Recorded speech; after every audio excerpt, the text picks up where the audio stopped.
नमस्कार, आप देख रहे हैं आज तक। मैं हूं आपके साथ रोहित सरदाना। शाम के 5 बज रहे हैं और वक्त हो गया है दंगल का। फिल्म अभिनेता आमिर खान आज सुबह से सोशल मीडिया पर एक बहस का मुद्दा बन रहे हैं। दरअसल आमिर खान ने टर्की के राष्ट्रपति एर्दोगन की पत्नी एमिली एर्दोगन से मुलाकात की। वैसे तो यह मुलाकात एक निजी मुलाकात थी, लेकिन सवाल उठाने लगे कि आमिर खान का भारत के विरोधियों से आखिर याराना कैसा है। एर्दोगन एक इस्लामिक राष्ट्रपति है और लगातार भारत विरोधी बयानों के लिए सुर्खियों में रहते हैं। कश्मीर के मसले पर उन्होंने खुलकर भारत का विरोध किया था। हालांकि एक तरफ जहां आमिर खान का विरोध हो रहा है, तो दूसरी तरफ उनके बचाव में भी लोग खड़े। दलील यह दी जा रही है कि वो किसी से भी मिले, किसी को फर्क क्यों पड़ना चाहिए। लेकिन यही आमिर खान जिन्होंने कभी असहिष्णुता की बहस के बीच कहा था कि उनके परिवार को भारत में डर लगता है, इसलिए आज निशाने पर है कि तुर्की जैसे देश के मुखिया के परिवार से मिलते हुए क्या उनके मन में असहिष्णुता का भाव नहीं आया। ऐसे में दंगल की आज की बहस है कि भारत में डरते हैं, टर्की से प्यार करते हैं। पहले ये पूरी रिपोर्ट देखिए, फिर बताएंगे आज दंगल में कौन कौन से मेहमान हमारे साथ। अभिनेता आमिर खान की इन तस्वीरों पर हंगामा बरपा है। आमिर खान जिससे मुलाकात कर रहे हैं वो है एमीन एर्दोगन, टर्की के राष्ट्रपति रजब तैयब एर्दोगन की पत्नी। मुलाकात इस्तांबुल में हुई है, जहां आमिर अपनी फिल्म लाल सिंह चड्ढा की शूटिंग के सिलसिले में गए हुए हैं। टर्की के राष्ट्रपति एर्दोगन का भारत विरोधी रवैया सभी जानते हैं। एर्दोगन ने अभी फरवरी में दिल्ली हिंसा के बाद कहा था कि भारत ऐसा देश बन गया है जहां नरसंहार हो रहे हैं। कैसा नरसंहार? मुस्लिमों का नरसंहार। किसके द्वारा? हिंदुओं के द्वारा। फरवरी में ही एर्दोगन ने कहा था कि आज कश्मीर हमारे लिए उतना ही अहम है जितना कि पाकिस्तानियों के लिए। न्याय और निष्पक्षता के आधार पर मुद्दे का हल सभी के हित में है। टर्की कश्मीर मसले पर न्याय, शांति और संवाद के साथ खड़ा है। सितंबर 2019 में यूएन में एर्दोगन ने कहा था कि 80 लाख लोग भारतीय कश्मीर में फंसे हुए हैं।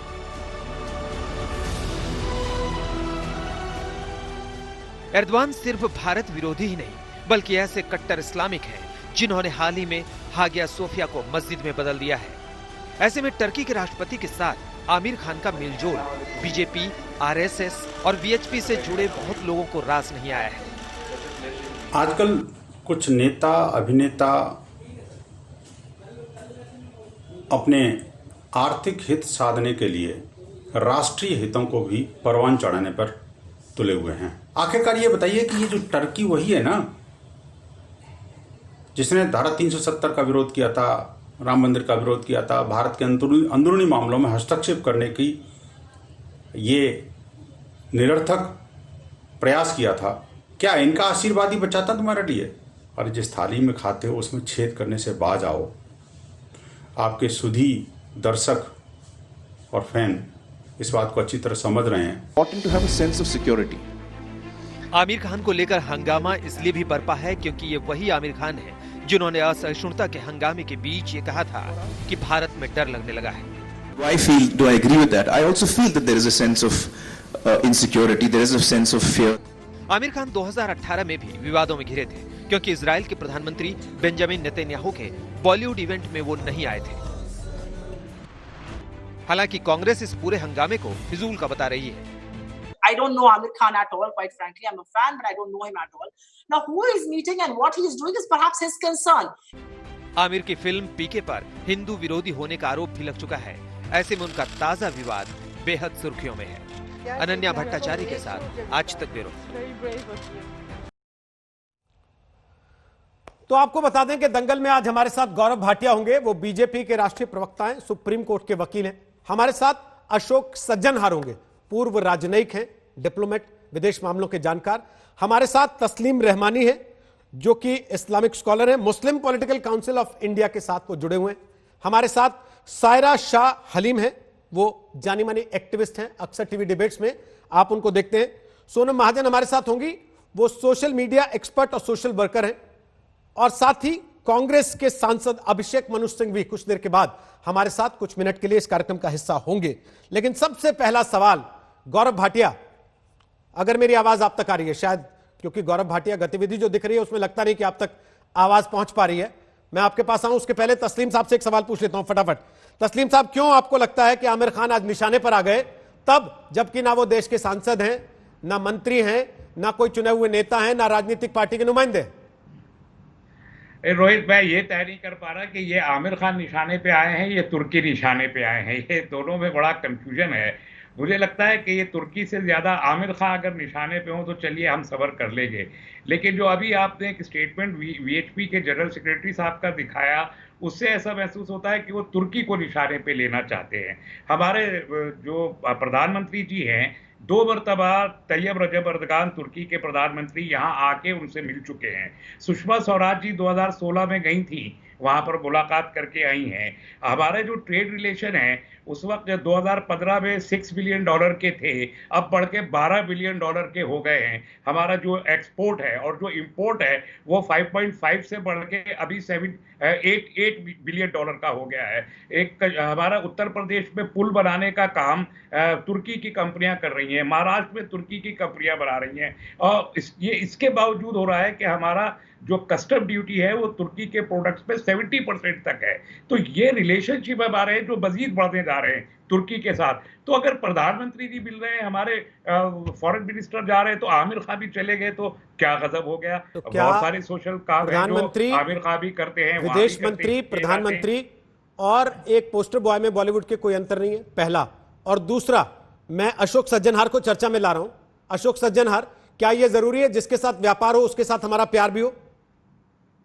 नहीं, देखिए एक और चीज है रोहित, जो इसके अलावा भी मैं एक और शब्द कह दूं, उसके बाद ये मैं कहूंगा, जो रिश्ते जो होते हैं दो देशों के बीच में वो बदलते रहते हैं। ऐसा नहीं है जो अगर आपका 2016 में जो रिश्ता था वही आपका रिश्ता आज भी रहेगा। अगर आप देखिए जो रिश्तों में खटास आई है ये पिछले 2 साल में हुई है।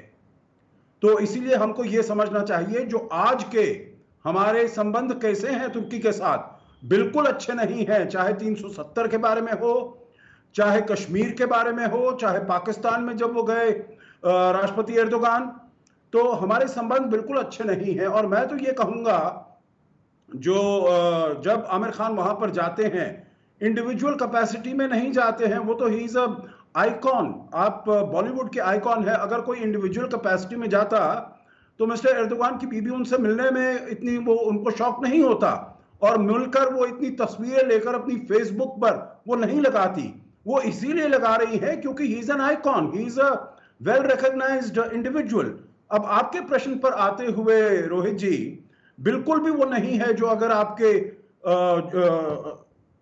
ट्रेड रिलेशंस अच्छे हैं, अगर आपके व्यापारिक संबंध अच्छे हैं, तो आपके राजनीतिक संबंध और सामरिक संबंध भी अच्छे होंगे। आप भारत और चीन को देख लीजिएगा, आप चीन और जापान को देख लीजिएगा, चीन और अमेरिका को देख लीजिएगा। तो इसीलिए ये कहना बिल्कुल भी वाजिब नहीं है जो आपके अगर व्यापारिक संबंध अच्छे हैं तो आप और सब चीजों को भूल सकते हैं, बिल्कुल नहीं। आपकी जो सुरक्षा है, आपकी जो सिक्योरिटी है, स्टेबिलिटी है, इंटेग्रिटी है, हमारे यहाँ पर हमारे अंदरूनी उसमें उन्होंने दखल अंदाजी करने का प्रयास किया है। यहाँ पर वो वहाबी एलिमेंट्स को वो सपोर्ट कर रहे हैं जी, वहां की टर्किश गवर्नमेंट। तो इसीलिए हमको बहुत ये चौकन्ना रहना पड़ेगा। और जो आमिर खान गए हैं, मेरे विचार से एज एन इंडिविजुअल उनको नहीं देखा गया है, उनको एज अ पब्लिक फिगर उनके साथ एज एन आइकॉन देखा गया, जो आपने पहले जिक्र किया। सारा शाह हलीम, जल्दी से आपके पास आते हुए फिर गौरव भाटिया कनेक्ट हो गए, उनसे भी कमेंट लेंगे। सारा शाह हलीम, आमिर खान को वहां जाना क्यों पड़ा? खलीफा की खुशामदीद के लिए? मैं बता रही हूँ। अभी वो फिलहाल लाल सिंह चड्ढा की शूटिंग कर रहे हैं। अभी वो तो छोटे मोटे तो एक्टर नहीं है, दुनिया में मशहूर है। तो आप बताइए, प्रोटोकॉल के अनुसार उनका ये फर्ज नहीं बनता कि फर्स्ट लेडी से मिले या फिर किसी स्टेट हेड से मिले कि भाई मैं आपकी कंट्री में आया हूँ, मैं आपकी हॉस्पिटैलिटी एंजॉय कर रहा हूँ। ये कर्टसी कॉल बनता है। क्यों हमारे प्रधानमंत्री जी गए नहीं थे नवाज शरीफ की पोती की शादी में? उस टाइम तो हंगामे नहीं हुए थे। तो अभी ये राइट विंग जो इंडिया में कट्टरवादी है, उनको चाहिए कोई मुद्दा कि वो डिमोनाइज करें एक स्पेसिफिक कम्युनिटी को दिन रात। उनका यही काम है, बस पूरा ट्विटर पे ट्रोल करिए। वो देश के हालात के बारे में नहीं बात करेंगे, आवासियों के हालात के बारे में नहीं, ये माइग्रेंट्स के हालात के बारे में नहीं बात करेंगे, कोरोना वायरस के ऊपर बोलेंगे नहीं कि भाजपा सरकार ने क्या ऑफिशियल स्टेटमेंट दी है। लेकिन जो बहुत ही फिजूल की जो बकवास चलती है ट्विटर पे, वहीं पे आके आपके सारे राइट विंग जो लीडर्स हैं अपना 2 मिनट का वो देंगे जरूर टिप्पणियां। तो ये सब फिजूल की बातें बंद करें और आप मकसद पे आए, काम पे बात करें। और भी ये मुसीबतें हैं देश में, उनको आप सुलझाएं, किसी को डीमोनाइज मत करिए। बहुत बहुत हार्ड वर्क लगा है किसी भी व्यक्ति को, आमिर खान हो या कुछ, उस इसीलिए ना सारा जी, तक पहुंचने के सारा जी, इसीलिए तो ये सवाल उठ रहा है। आपने अगर सुना हो जो अशोक जी ने कहा कि ही इज एन आइकॉन, वो जब कहीं जाते हैं तो वो भारत को रिप्रेजेंट करते हैं, और अगर भारत के खिलाफ कोई देश खड़ा है, भारत के खिलाफ कोई देश बार बार स्टेटमेंट इशू कर रहा है, तो वहां पे फोटो खिंचाना क्या मैसेज कन्वे करता है? अरे भाई, कि ठीक है, आप हमारे देश को गाली दीजिए, हम आपके साथ फोटो खिंचाएंगे। कोई गाली नहीं दे रहा, कोई गाली। भारत में जितने भी बुद्धिजीवी है, उनने भी 370 का जो है क्रिटिसाइज किया है, उनने भी सीएए एनआरसी को क्रिटिसाइज किया। आमिर खान जब से उनने वो कमेंट किया कुछ साल पहले, वो किरण राव, वो जो लिंचिंग के ऊपर जो कमेंट था, उसके बाद आप देखिए सबके मुंह बंद हैं। तो इस तरह के डराया और धमकाया जा रहा है माइनॉरिटी कम्युनिटी को कि सब लोग चुप हैं, कोई अपनी अपनी राय नहीं दे रहा है।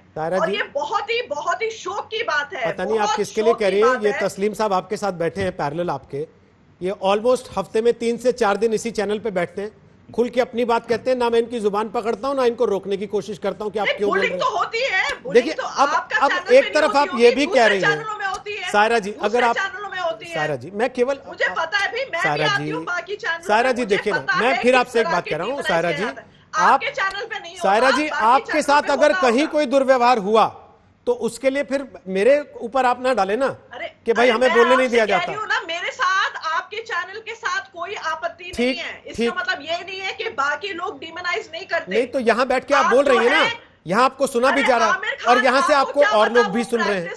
अब हम बड़े सवाल पे आ रहे हैं, बड़े सवाल पे आ रहे हैं। बड़ा सवाल यह है गौरव भाटिया कि आमिर खान तो सरकार के मंत्री नहीं है, आमिर खान को जनता ने सांसद भी नहीं चुना, तो फिर आमिर खान अगर जाके फोटो खिंचा लेते हैं, आप लोगों को बुरा क्यों लग जाता है?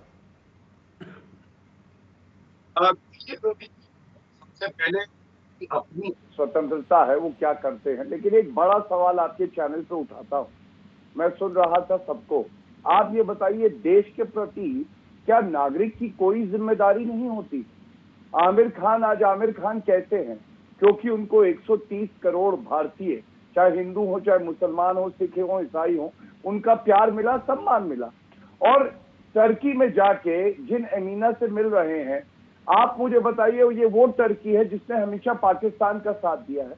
मैं आपको 2-3 बातें बताता हूँ। ये वो टर्की है जिसने अनुच्छेद 370 का जब संशोधन हुआ तो हमारे खिलाफ, भारत के खिलाफ बोला।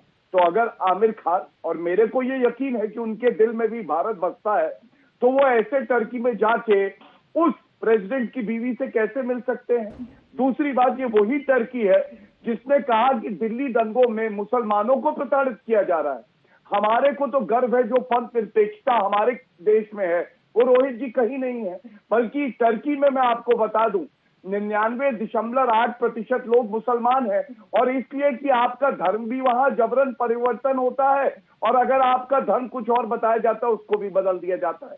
तीसरी बात, आपके पैनल पे भी कुछ लोग बैठे, ये डरे हुए नहीं है। इनकी दिक्कत यह है, मुझे जिहादियों से डर नहीं लगता साहब, मुझे संतों से डर लगता है। और जब मैं संत कहता हूं तो मतलब शरीफ लोगों से, क्योंकि इनके लिए ये महत्वपूर्ण है कि ये इस्लामिक देश में है तो ये सुरक्षित है। अरे तस्लीम रहमानी का ट्वीट आप निकाल के देखिए, और तमाम ऐसे मुसलमान हैं जिन्होंने, जब भव्य राम मंदिर के निर्माण का शुरुआत हुआ सर्वोच्च न्यायालय के आदेश के बाद रोहित जी, तो इन्होंने क्या लिखा कि हाजिया सोफिया याद रखो, और वो हाजिया सोफिया जो चर्च था फिर म्यूजियम बना और अब एक मस्जिद बन गया है, वो टर्की में ही है। क्यों नहीं सारा शाह अलीम जैसी महिलाएं एक आवाज दे आज मन से, तस्लीम रहमानी, कि 50 से ज्यादा जो इस्लामिक देश हैं वहां पे पद निरपेक्षता होनी चाहिए, क्योंकि पद निरपेक्षता क्या ये बात गलत है ना? ये लोग भारत पे डरे हैं। एक सेकंड सारा जी, सारा जी, सारा जी, चुप कराइए, सारा जी, सारा जी, बदतमीजी नहीं, सारा शाह प्लीज, रिक्वेस्ट है, एक एक करके बोलेंगे, आप भी बोल पाएंगे, आपको पूरा मौका मिलेगा, कोई टोका टाकी आपके बीच में नहीं करेगा जब आपको सवाल पूछूंगा। लेकिन गौरव भाटिया, एक चीज दुरुस्त कर दूं, जिन तस्लीम रहमानी का आप जिक्र कर रहे हैं, यहीं बैठकर मुस्लिम पर्सनल लॉ बोर्ड के ट्वीट की निंदा करके गए, यहीं बैठकर इन्होंने कहा कि मैं मुस्लिम पर्सनल लॉ बोर्ड के साथ नहीं खड़ा हूं, यहीं बैठकर उन्होंने कहा कि जब वो हागिया सोफिया की बात कर रहे हैं तो मुझे उसमें काउंट ना करें, मैं उन मुसलमानों में नहीं हूं जो मैं इनके साथ खड़ा हूंगा। यही तस्लीम रहमानी थे और यही चैनल था और यही एंकर था। मैं फिर कैसे मान लूं आपकी बात गौरव? चलिए, अगर इन्होंने ऐसा कहा तो साधुवाद, अच्छी बात की तारीफ होनी चाहिए, लेकिन यही तस्लीम रहमानी है। आप ही के चैनल पे कहा था अयोध्या में एक बार हुंकार भरूंगा 25 लाख मुसलमान इकट्ठे हो जाएंगे अयोध्या में। अगर मैं गलत हूं मुझे दुरुस्त कर दीजिएगा। और तस्लीम रहमानी को छोड़िए, कितने लोग आके जिन्होंने ट्वीट किया हाजिया सोफिया को मत भूलना।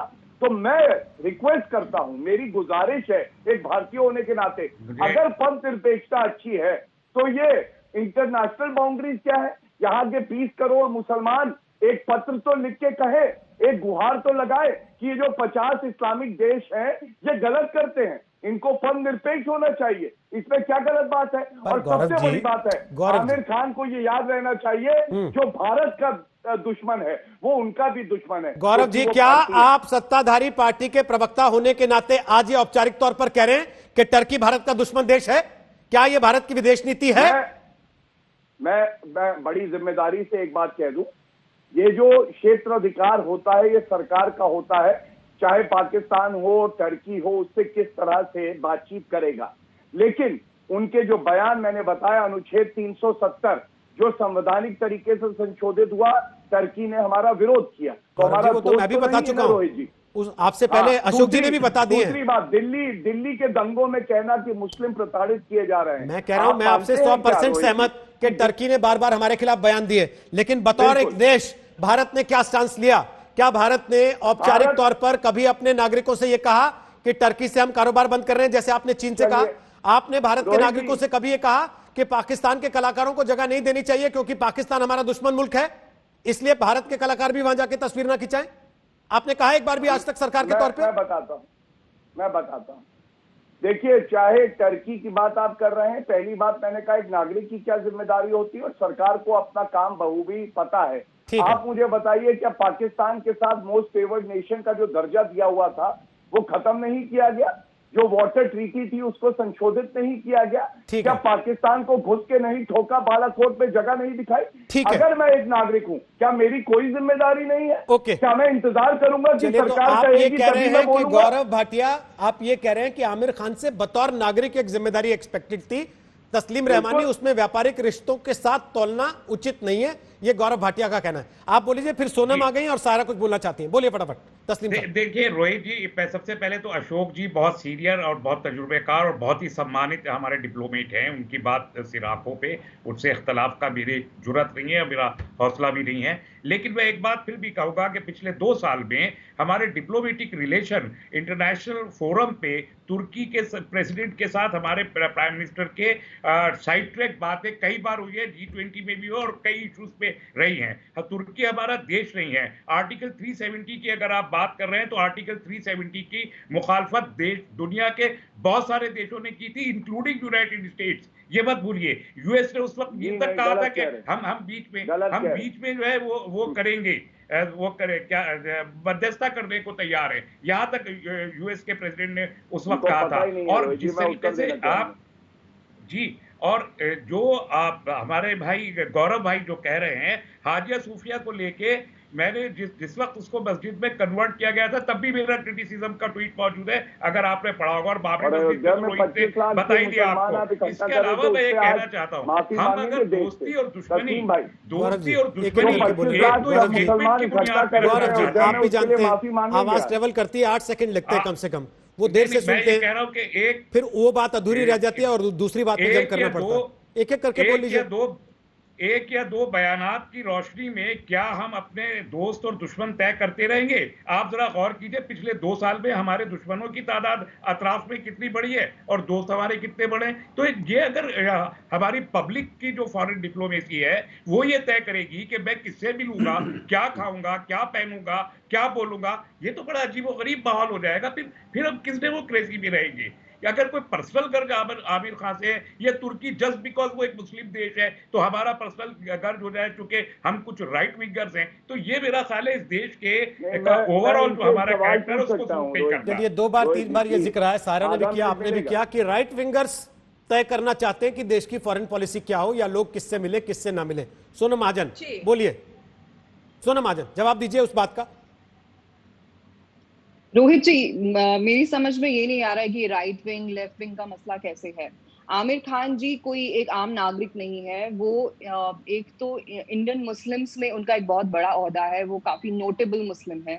दूसरी बात ये वो बहुत बड़े सुपरस्टार हैं और वो जाके टर्की में सिर्फ एक हॉलिडे नहीं कर रहे हैं, वो जाके वहां पे सिर्फ एक शूट नहीं कर रहे हैं, बाकायदा उन्होंने, अगर आप जो टर्की की लोकल रिपोर्ट्स पढ़ें तो उसमें साफ लिखा गया है कि आमिर खान जी ने खुद जाके मीटिंग मांगी है, एक ऐसे समय में जब आपको पता है कि टर्की हमें हर जगह कॉर्नर कर रहा है, चाहे वो कश्मीर की बात हो, जितने वेस्ट एशियाई मुल्क है, बहुत सारे अफ्रीकन मुल्क है जहां पर मुस्लिम पॉपुलेशन जो है वो डोमिनेंट है।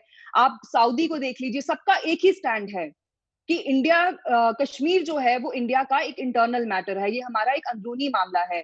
सिवाय टर्की को लेके, एक टर्की एक ऐसा इकलौता देश है जो बार बार पाकिस्तान को इंटरनेशनल फोरम्स पे भी उनको सपोर्ट करता है और उनको कश्मीर पे भी इंडिया को बार बार घेरता है। तो क्या आमिर खान जी को इतना नहीं सोचना? मैं उनकी पर्सनल चॉइसेस पे सवाल नहीं उठा रही, उनको उतना ही अधिकार है जितना मुझे अधिकार है, आपको अधिकार है ये डिसाइड करने का कि वो किससे मिले।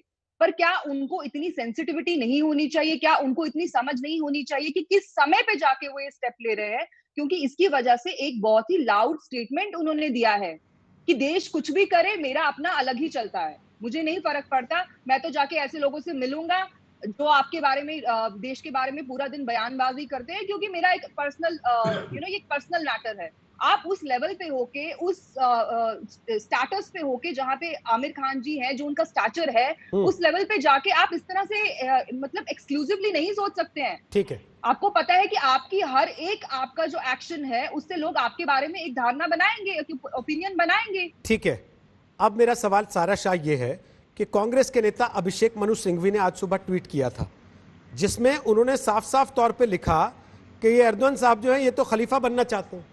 अब आमिर खान क्या इसलिए कि वो खलीफा बनना चाहते हैं वहां जाके खुशामदी कर रहे थे उनकी?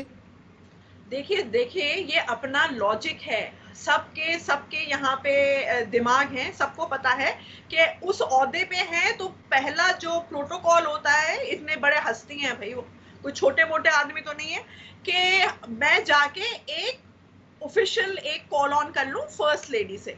अब वो राइट विंग को मुसलमान, उनका तो नाम है, वो उनने ना सीए के बारे में कुछ बोला, ना एनआरसी के बारे में बोला, प्रैक्टिसिंग भी नहीं है। अब वो हमें actually we don't have any right to call anyone practising, non practising, whatever, ये उनका पर्सनल मामला है।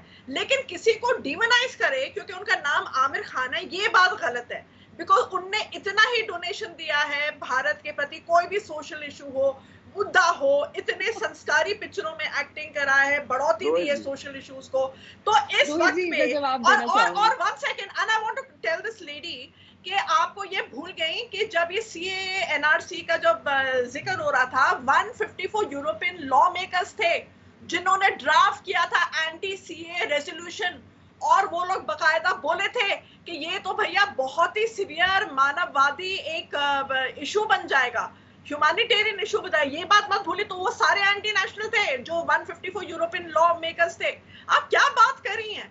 कुछ भी मतलब कुछ भी राइट विंग को अभी कुछ काम नहीं है। आप लोग आईटी से जुड़े हुए हैं और आप लोग दिन रात आप लोग जो है नफरत फैलाते हैं सोशल मीडिया। बंद करिए ये सब।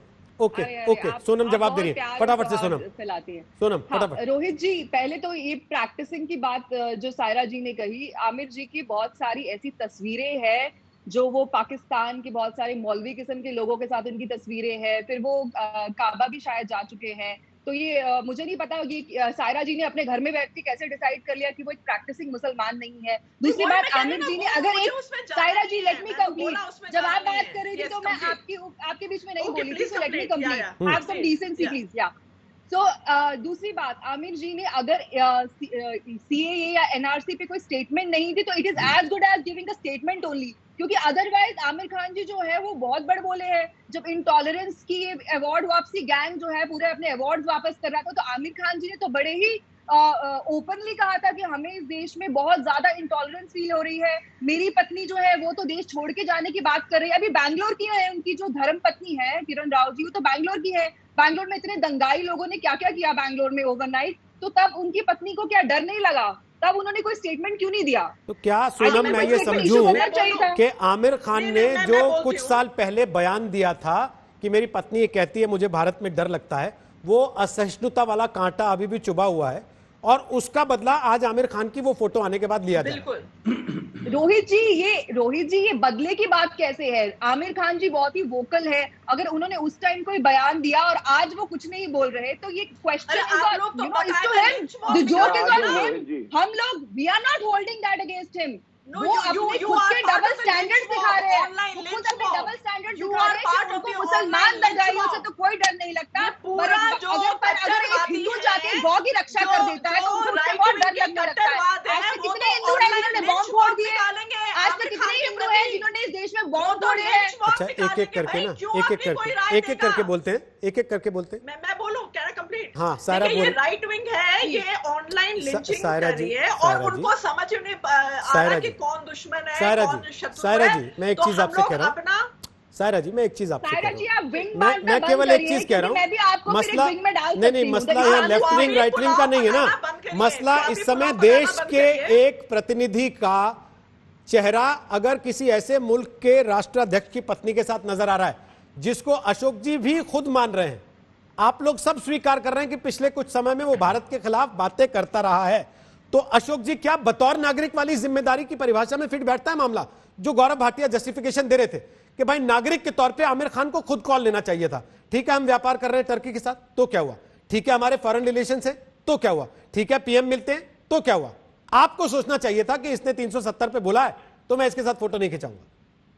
बोलिए अशोक। देखिए रोहित, बात ऐसी है, जो आमिर खान जब वहां पर जाते हैं तो केवल एक बतौर मामूली नागरिक नहीं जाते हैं, वो जैसे मैंने पहले भी कहा, people look up to him as an idol, उनको फॉलो करते हैं, जो भी उनका काम किया जाता है उसका एक मैसेज दिया जाता है। रोहित, अगर आप मुझे इजाजत दे, बहुत जल्दी में एक दो चीजें और कह दूं जो कि और किसी पैनलिस्ट ने कहा है, बताएं। देखिए, जो हमारे संबंध हैं दोनों देशों के बीच में, आपको मालूम होगा प्रधानमंत्री ने वहां पर जाना था 2 साल पहले।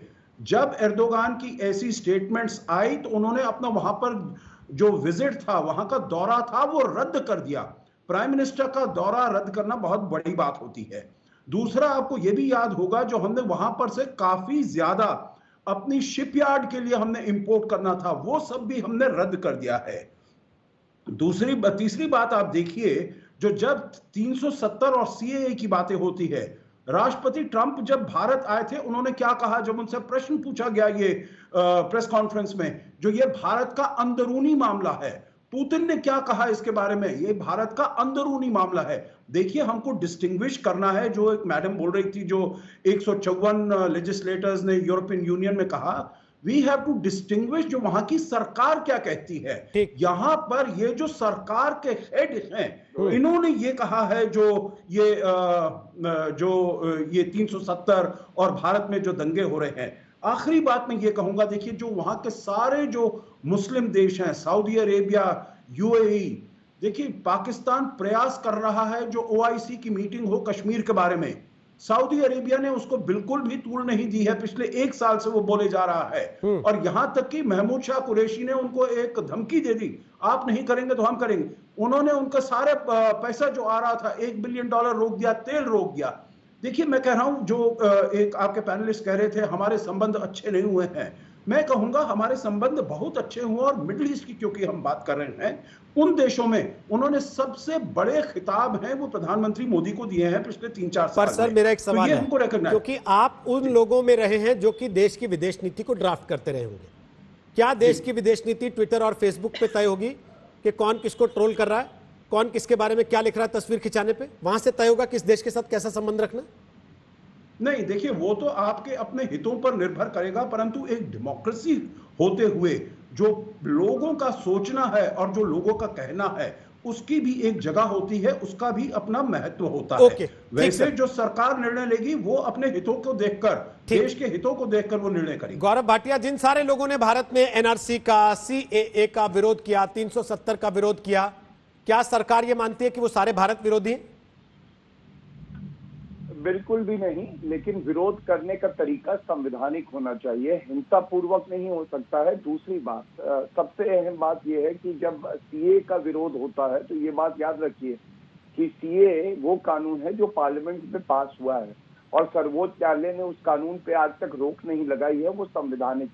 लेकिन आपने रोहित जी एक बात पे जरूर ध्यान दिया होगा, मैंने एक मुद्दा उठाया था और मैंने उम्मीद करी थी कि यहाँ से एक बहुत मजबूत आवाज उठेगी कि जो पंथनिरपेक्षता है, जो भारत का मूल ढांचे का हिस्सा है, वो अच्छा है और कोई देश इस्लामिक देश नहीं होना चाहिए। लेकिन दही जम गई यहाँ पे पैनलिस्ट के, किसी ने भी अपील नहीं करी कि 50 से ज्यादा जो इस्लामिक देश हैं उनको भी पंथनिरपेक्ष हो जाना चाहिए। कम से कम एक अपील से शुरुआत होती। दूसरी बात, तस्लीम जी से फिर से मैं गुजारिश करूंगा, 25 लाख मुसलमान अयोध्या में आ जाएंगे, मजा चखा देंगे, उस पे कम से कम माफी तो देश से मांग ले। तीसरी बात, सारा हलीम जी कह रही थी प्रोटोकॉल में मिले, प्रोटोकॉल ज्यादा जरूरी है या फंडामेंटल ड्यूटीज पढ़े जो हमारा संविधान कहता है नागरिक हमेशा जो है, प्लीज इनको चुप कराइए, मैं फिर चुप हो जाऊंगा। ये ऐसे ही बोलापन करती है हर चैनल में, इनको चुप करा लीजिए। मैं इनके बीच में नहीं बोला था, लेकिन इन लोगों को दिक्कत है, ये लोग डरे हुए हैं। सारा देखिए बीच में नहीं बोले, आपकी बात सच है ना, वो वेट करते रहे हाथ उठा के कि मुझे बोलने दीजिए।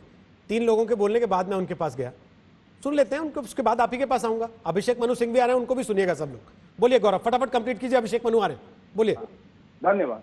देखिए, मैं इससे भारतीय होने के नाते एक बात पूछना चाहता हूं, प्रोटोकॉल में एक ऐसे देश की जो प्रथम महिला है उनसे मिलना ज्यादा जरूरी है या जो संवैधानिक मेरी फंडामेंटल ड्यूटी है, मेरा एक मूल कर्तव्य है कि मैं अपनी देश की अखंडता पे कुछ भी नहीं सहूंगा और इसलिए मैं नहीं मिल रहा हूं। मैं इस बात को उठा रहा हूं यहाँ पे जिसका उत्तर कोई नहीं दे रहा। और अंत में एक बात बस मैं और कह दूं, हमारे रिश्ते ये हैं, ये भूल गए जब सीएए की बात हुई या अनुच्छेद 370 के संशोधन की बात हुई, यूनाइटेड नेशन सिक्योरिटी काउंसिल में जिसने भी हमारा विरोध किया, चीन ने साथ दिया पाकिस्तान का, लेकिन अमेरिका हमारे साथ खड़ा रहा। जो स्थायी सदस्य हैं यूनाइटेड नेशन सिक्योरिटी काउंसिल के, वो हमारे साथ खड़े रहे। हमारे रिश्ते ये हैं कि चीन के खिलाफ आज ऑस्ट्रेलिया और अमेरिका भारत के साथ खड़े।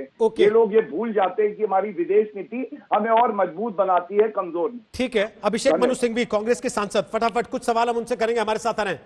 अभिषेक जी, स्वागत है आपका आज तक पर। स्काइप के जरिए अभिषेक मनु सिंह भी आ रहे हैं। आपने सुबह एर्दोगन की पत्नी और आमिर खान की मुलाकात को लेकर ट्वीट किया और दोपहर होते होते सफाई देनी पड़ी, क्यों सर, ऐसा क्या हुआ?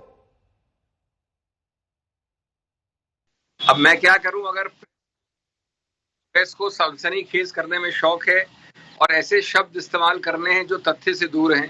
पहले मुझे बताइए कि मैंने आमिर खान के विषय में कब किया ट्वीट, आप दिखा दें मेरे को अभी।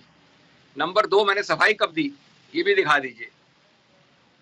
मैंने तो ये स्पष्टीकरण दिया कि इसका मेरा मानना है कि टर्की भारत के हितों के विरुद्ध एक्ट कर रहा है। आमिर खान का तब होता मुद्दा जब या तो मैं टैग करता, आप लोग ट्वीट समझते हैं, या नाम लेता। अंतर्राष्ट्रीय मुद्दों में टर्की पिछले हर हफ्ते 2-3 महीनों से मलेशिया के साथ भारत विरोधी स्टैंड ले रहा है। अगर मुझे कुछ कहना होगा आमिर खान के बारे में तो मैं झिझकूंगा नहीं उसके बारे में कभी बोलने में, इस पे क्या आपत्ति है। लेकिन जब मैंने कहा ही नहीं उनके विषय में, मेरे को वास्तव में उनका विषय था ही नहीं माइंड में। मैंने तो कई बार ऐसा कहा है कि टर्की और मलेशिया हाल में, और कारणों में जाने का फायदा नहीं है, हाल में कई बार भारत विरोधी स्टैंड ले रहे हैं। और मैंने कहा है कि टर्की रहनुमा बनना चाहता है ऐसे एक्सट्रीम तत्वों के लिए। और उसके बाद जब आपने ये कहा तो मैंने कहा कि भाई टैगिंग होनी चाहिए ट्वीट में, नाम होना चाहिए ट्वीट में, कुछ भी नहीं है। अगर मैं ट्वीट करूं टर्की और एर्दोगन के बारे में और उसमें आप जोड़ दें तो मैं क्या कर सकता हूं। और न मैंने संकेतात्मक रूप से कहा, क्योंकि इसमें मुझे कोई आपत्ति नहीं स्पष्ट कहने के लिए, अगर कहना होता तो। मैंने ये नहीं कहा कि मैं निगाहें कहीं और निशाना कहीं और वाली बात है। तो मैं ये समझूं इत्तेफाक हो गया सर, या बैड टाइमिंग हो गई आपके ट्वीट की? आज ही आमिर खान की तस्वीर की चर्चा थी और आज आपने टर्की से रिश्तों पर ट्वीट कर दिया।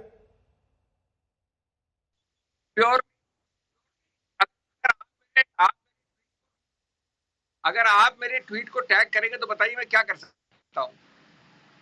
मैंने तो पहले भी ट्वीट किया है टर्की के बारे में और मलेशिया के बारे में। अरे भाई, या तो मेरे हैंडल से या मेरा कोई सहयोगी, और होगा तो मैं ओनअप कर लूंगा। मुझे तो वास्तव में इसका इल्म भी नहीं था। मैं अगर सच बोलूं आपसे तो मुझे आमिर खान का विषय का इल्म नहीं था। मैंने तो कोई आर्टिकल पढ़ा था टर्की के वक्तव्य के बारे में, एर्दोगन ने किसी अंतर्राष्ट्रीय समिट में 1-2 दिन पहले कुछ कहा था, उसके बारे में मैंने कैजुअली ट्वीट किया। और इसमें छुपाने क्या, डरने की क्या बात है? अगर मुझे लगेगा कि कल आमिर खान किसी गलत आदमी से मिल रहा है तो मैं कह दूंगा, ये कोई गलत बात नहीं है कहनी। और नहीं तो आमिर खान एक नागरिक है, स्वतंत्र सिटीजन है, किससे मिले किससे नहीं मिले। और एक चीज बताइए आप कि आपके कोई चीनी दोस्त हैं कि नहीं है? आपके कोई टर्किश दोस्त हैं कि नहीं है? बल्कि मैं तो ये कहूंगा कि आपके, अगर मैं बिल्कुल विरोध करता हूँ टर्की का और मलेशिया का, इसका मतलब नहीं कि मैं चीनियों को और टर्किश को जाके थप्पड़ मार दूंगा। पर सर आप, अब तो आपको सारा किस्सा पता है ना, अब तो बता दीजिए आमिर खान को मिलना चाहिए था नहीं? मेरे को है कौन किससे मिले एक नागरिक की हैसियत से। आमिर खान न हमारे दूत हैं, न हमारे सांसद हैं। वैसे तो सांसद को मिलने में कोई आपत्ति नहीं हो सकती, लेकिन सांसद एक कुछ तो कुछ औपचारिक स्टेटस रखता है, तो वहां झिझक हो सकती है। न दूत हैं, न सरकारी अफसर हैं। गलत सही का इल्म उनको होना पड़ता है, मेरे को इस पर ट्वीट करने की क्या जरूरत है? हाँ, अगर आमिर खान कल दाऊद इब्राहिम से मिलना शुरू कर दे, देखिए मैं बड़ी स्पष्ट बात करता हूँ लॉजिक में, मैं आपकी क्रॉस एग्जामिनेशन का उत्तर नहीं दे सकता हूँ कि आप चाहते हैं कि सिर्फ वही चीज हो जो आप चाहते हैं वो बोलूं। कोई क्रॉस एग्जामिनेशन नहीं कर रहा आपका। ये निश्चित है कि कल कोई क्रिमिनल से मिलेंगे आप, या गले मिलेंगे किसी ऐसे तत्व से जो भारत विरोधी है, लेकिन ये तो देश में उनके कई दोस्त हो सकते हैं, मेरे खुद के कई दोस्त हैं ऐसे। नहीं, लेकिन जरूरी थोड़ी कि हर व्यक्ति को राष्ट्र विरोधी मानना चाहिए। कोई क्रॉस एग्जामिनेशन नहीं कर रहा। आमिर खान इस देश के पोस्टर बॉय हैं, जहां जाएंगे देश का नाम साथ जाएगा। अगर यहां कहेंगे परिवार को डर लगता है और टर्की जैसे देश में जाके फोटो खिंचाएंगे तो लोग सवाल तो पूछेंगे ना। देखिए, मैं ये भी आपने अच्छा प्रश्न पूछा। इस बार मैं ये स्पष्ट कर दूं, मैं मिलूं या न मिलूं, मैं कोई वक्तव्य दूं या न दूं, वो स्वतंत्र अधिकार जिस प्रकार से मेरा है उतने ही पुरजोर तरीके से मैं समर्थन करूंगा उसी स्वतंत्र अधिकार क्षेत्र का आपके अंदर। जब तक आप कोई गैर कानूनी या राष्ट्रविरोधी काम नहीं कर रहे हैं, मैं आपके इस अधिकार क्षेत्र में हस्तक्षेप नहीं करूंगा। हाँ, एक बात जरूर है कि शायद मैं होता तो मैं कुछ और करता, लेकिन ये कहना कि भाई आप मिल लिए इसलिए आप राष्ट्रविरोधी, बिल्कुल गलत है। तो ठीक था आमिर खान का मिलना? मैं समर्थन करता हूं,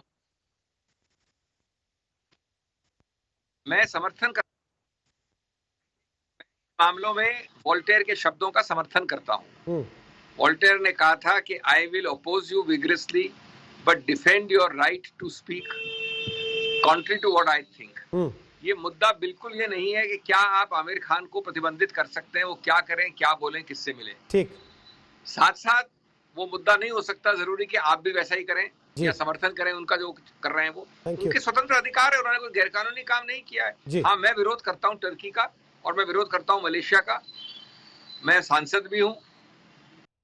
चलिए, धन्यवाद अभिषेक मनु सिंघवी आने के लिए। सोनम महाजन, अब सवाल यह कि अगर अक्षय कुमार गए होते मिलने तब भी आपका विरोध उतना ही रहता जितना आज आमिर खान का विरोध कर रहे हैं, क्योंकि सारा शाह कह रहे हैं विरोध इसलिए हो रहा है क्योंकि उसका नाम आमिर खान है और कोई वजह नहीं है। बोलिए। Rohit ji, I can only speak for myself, मेरा उतना ही विरोध होता। अगर अक्षय कुमार जी जाके टर्की की फर्स्ट लेडी से मिलते तो मेरा भी उतना ही विरोध होता। रही बात मनु सिंघवी जी की, बहुत अच्छे से बैलेंस उन्होंने कर दिया। एक चीनी एक टर्किश दोस्त होने में और जाके टर्की की फर्स्ट लेडी से मिलने में बहुत अंतर है। वो पार्ट ऑफ द गवर्नमेंट है, उनके जो पति हैं वो वहां के स्टेट हेड है। उनका जो स्टैंड है इंडिया के विरोध, आप उनकी पत्नी को मिलना और एक सामान्य चीनी से दोस्ती होना या एक सामान्य तुर्की के आदमी से दोस्ती होना, इन दोनों चीजों में बहुत फर्क है। लाइक आई सेड, अगर वो वहां जाके शूटिंग कर रहे होते या अपने पर्सनल हॉलिडे कर रहे होते तो किसी को फर्क नहीं पड़ता। और ऊपर से सबसे बड़ी बात ये कि आमिर जी ने खुद ये मीटिंग मांगी है, क्या वो उनके काम से इतने ज्यादा इम्प्रेस्ड है? भारत में इतने लोग हैं जो इतना अच्छा काम कर रहे हैं, ह्यूमैनिटेरियन कॉजेस पे काम कर रहे हैं। आमिर खान जी कितने लोगों को बुला के उनसे मिलते हैं, और वो भी ऐसे समय पे जब उन्हें पता है कि इसके ऊपर बैकलैश होगी। इसका मतलब या तो उन्हें फर्क नहीं पड़ता, या दूसरा कारण ये है कि वो चाहते हैं कि इसमें बैकलैश हो, एक नई कंट्रोवर्सी क्रिएट हो और फिर वो फिर से एक इंटॉलरेंस की एक नई डिबेट शुरू कर दे। कहीं ना कहीं कुछ तो है। और एक लास्ट बहुत ही महत्वपूर्ण बात मैं बोलना चाहूंगी, गौरव जी हैं यहाँ पे, सरकार के प्रतिनिधि हैं वो, तो जैसे मनु सिंघवी जी ने कहा, अगर वो कोई गैर कानूनी काम कर रहे हैं तो आप उनके ऊपर कार्रवाई करें, क्योंकि हम तो एज सामान्य नागरिक हम उनको सिर्फ इस बात पे क्रिटिसाइज कर सकते हैं, पर कहीं ना कहीं ये देश के लोगों को खलता है। क्योंकि अभी रिसेंटली शाहरुख जी के भी टोनी अशाई नाम के व्यक्ति के साथ लिंक्स निकले, उनके साथ वो बिजनेस करते हैं, जो आदमी खुले में जाके इंडिया के अगेंस्ट बोलता है। तो आप भी एनआईए की जांच करवाइए ना, आप इन लिंक्स को प्रोब करिए। ठीक है, सिर्फ बोलने से क्या होगा। ओके, गौरव भाटिया के पास है, उसके पहले सारा कुछ कहना चाह रही है। सारा शाह, अभी तो फोटो आई जिसका विरोध हुआ तो आप इतनी नाराज हो गई, ये जो कह रही है कि जांच करवा लो, एनआईए लगा दो, सीबीआई लगा दो, उसके बाद तो और बवाल हो जाएगा एकदम कि देखो ये जानबूझ के निशाना बना रहे हैं क्योंकि मुसलमान है। देखिए बात यह है कि पीएम केयर्स फंड में जब डोनेशन मांगने होते हैं तब तो आप जाएंगे शाहरुख खान के पास, आमिर खान के पास जाएंगे, लेकिन क्योंकि उनका नाम आमिर खान है, शाहरुख खान है, तो लेकिन उनको राक्षस बनाना है। भाई राक्षस, क्योंकि मुद्दा तो बनाना है ना, देश को गुमराह करना है। वो जर्मनी में भी ऐसे हुआ था भाई, न्यूरमबर्ग ट्रायल्स हुए, बहुत कुछ हुआ, पूरा होलोकॉस्ट हुआ, तो वही जो राइट विंग जो है उसी कॉपी पेस्ट कर रहा है। जैसे वो फैसिज्म था, आप कौन से विंग से? जर्मनी में जो होलोकॉस्ट हुआ था वो राइट विंग वही कॉपी पेस्ट कर रही है, और वो माइनॉरिटीज को चाहती है कि वो लोग टॉर्चर करके रखा जाए। तो हमें किसी और ही धर्म के लोग दिख रहे हैं, तभी तो ये तैयारियों में लगे हैं, डिटेंशन कैंप हाया सोफिया को डिटेंशन कैंप में प्लान था पूरा बकायदा नागरिकता। अरे भाई दिसंबर, जनवरी, फरवरी, मार्च तक तो ये नागरिकता के ऊपर, नागरिकता कानून पे वो प्रोटेस्ट चल रहे थे। दिल में तो बहुत ये लोग खुश थे कि चलो देश की जो माइनॉरिटी कम्युनिटी है अंदर से इन लोगों को कुछ सफर कर रही है। बहुत ही शर्म की बात है। आप क्या बांग्लादेशी है? आप क्या बांग्लादेशी है? आपको एनआरसी और सीएए से क्या डर है? आप क्या बांग्लादेशी है कि पाकिस्तानी? मुझे डर नहीं है, मुझे डर नहीं है। भारतीय मुसलमान को कैसे डर है? डिस्क्रिमिनेटरी था तभी प्रोटेस्ट चल रहे थे, तभी प्रोटेस्ट चल रहे थे, तभी जो इसको लेके यूरोपियन यूनियन में 154 पार्लियामेंट। नहीं, लेकिन मसला, एक सेकंड रुकिए ना, एक सेकंड गौरव भाटिया को लाता हूं। ये बात आप रिपीट करिए, सारा आपने पहले भी बोली है बात। मैं एक सेकंड एक सवाल ला रहा हूं ना गौरव भाटिया, जिस समय हम बैठ के ये बहस कर रहे हैं और उसमें सीए एनआरसी का जिक्र आ रहा है, वो शाहीन बाग जो कि रोहित जी एक छोटी सी बात आप पूरा कर लीजिए फटाफट, समय का पूरा कीजिए। आ रहा हूं गौरव आपके पास। रोहित जी मैं सायरा जी से ये पूछना चाहूंगी कि ऐसा कौन सा देश है, अमेरिका है, यहाँ तक कि पाकिस्तान और बांग्लादेश में भी आप बिना कागजों के नहीं जा सकते। भारत को क्या आपने धर्मशाला समझ के रखा है? देखिए आप मुझे और एनआरसी पे डिबेट नहीं है। अभी एक सेकंड वापस आते हैं, ठीक है? प्रजातंत्र है, ओके, प्रजातंत्र है ना, इसीलिए सायरा जी प्रजातंत्र है, इसीलिए वो आपसे बात कह सकती हैं, आप उनसे बात कह सकती हैं। दोनों ने कह ली अपनी बात, दोनों ने सुन ली एक दूसरे की बात, अब झगड़ा थोड़ी करना इस पर। एक सेकंड गौरव भाटिया, जिस वक्त बहस सीए एनआरसी पर चली गई है, वो शाहीन बाग जो पूरे देश में चर्चा में रहा, वहां के कितने सारे लोग कल आप ही की पार्टी में शामिल हो गए आकर। तो क्या समझे, सबने कबूल कर लिया बीजेपी को, सबने कबूल कर लिया सीए एनआरसी को। और क्या आमिर खान एर्दोआन से मिल रहे हैं या उनकी पत्नी से मिल रहे हैं, इस बात का इससे लेना देना है कि सीए एनआरसी का विरोध हो रहा था? सबसे पहले तो देखिए, सारा जी ने जो बात कही मैं कड़ी आपत्ति दर्ज करता हूं। इन्होंने कहा जब पीएम केयर में चंदा लेना होता है, पीएम केयर में चंदा लेने कोई भीख नहीं मांगने जाता। अपने देश के लिए जो भारतीय है, जिसके दिल में भारत है, वो चंदा देता है। इनको चुप करा लीजिए, बहुत बदतमीजी करती है आज डिबेट में। अब इनको चुप कराइए, मैं इनके बीच में नहीं बोला था, ये कमजोर वक्ता है, इनको चुप करा लीजिए प्लीज। रोहित जी इनको चुप कराएंगे तो मैं बोलूंगा, वरना बोलिए, वो चुप हो गई, बोलिए। हाँ, तो सबसे पहले तो इनकी ये सोच हो सकती है कि पीएम केयर में चंदा मांगा जाता है। पीएम केयर में भारतीय अपनी इच्छा अनुसार चंदा देता है, क्योंकि वो चाहता है कि भारतीयों के हित के लिए काम आए। इन्होंने बार बार कहा आमिर खान के नाम के आगे खान लगा है, इसलिए टारगेट किया जा रहा है। जब 2003 और 2010 में पद्मश्री और पद्म भूषण दिया गया, तब खान नहीं लगा हुआ था। हम लोग उनकी पिक्चर देखते हैं, हर भारतीय देखता है, उनकी सराहना करता है, रोल मॉडल मानता है, तब खान नहीं लगा था। आगा खान कब के बारे में आपने सुना होगा, खान लगा है तब इनको दिक्कत नहीं हुई। और इन लोगों को डर तब नहीं लगता है जब कश्मीरी पंडितों को कश्मीर से 2 लाख को निकाल दिया जाता है। मुंबई ब्लास्ट होता है इनको डर नहीं लगता है, लेकिन आमिर खान की बीवी को डर लगता है भारत में। नहीं सर, टॉपिक तो सीएनआरसी में नहीं था ना। ठीक है गौरव सरकार आ जी, जाती है। गौरव जी, मैं ये कहता हूँ बतौर सरकार इनको चुप करा को, लीजिए। बतौर सरकार में बैठी पार्टी के प्लीज चुप प्रवक्ता, करा लीजिए। क्या आज आप ये कहेंगे कि सरकार को आमिर खान का एर्दोगन की पत्नी से मिलना पसंद नहीं आया? एक, और दो, भारत सरकार अपने देश के किसी भी ऐसे चेहरे का, किसी भी ऐसे प्रतिनिधि का टर्की के किसी नेता या किसी बड़े आदमी से मिलना पसंद नहीं करती? गौरव भाटिया, फटाफट से लास्ट कमेंट। बिल्कुल, पहली बात तो मैं सरकार का प्रवक्ता नहीं हूं, मैंने कहा सरकार को चलाने वाली पार्टी के मुझे गर्व है। प्रवक्ता, आपने ध्यान नहीं दिया शायद। हाँ, और भारतीय जनता पार्टी के प्रवक्ता होने के नाते, क्योंकि मैं वरिष्ठ अधिवक्ता भी हूं, मैं आर्टिकल 51A फंडामेंटल ड्यूटीज, मूल कर्तव्यों की बात कर चुका हूं। आप देश के हित में कार्य करेंगे। मैंने एक बड़ी बात आपके चैनल पे कही कि आमिर खान का अपना कोई कर्तव्य नहीं है देश के प्रति। ठीक, दंगल में आज हमने आपसे सवाल पूछा था, क्या टर्की के राष्ट्रपति एर्दोगन की पत्नी से आमिर खान का मिलना गलत है? जो लोगों ने जवाब हमें दिए उसमें 85%, 85% लोगों ने कहा हाँ उनका मिलना गलत था, जबकि 15% लोगों को इसमें कुछ भी गलत नहीं लगता। जनता की राय साफ।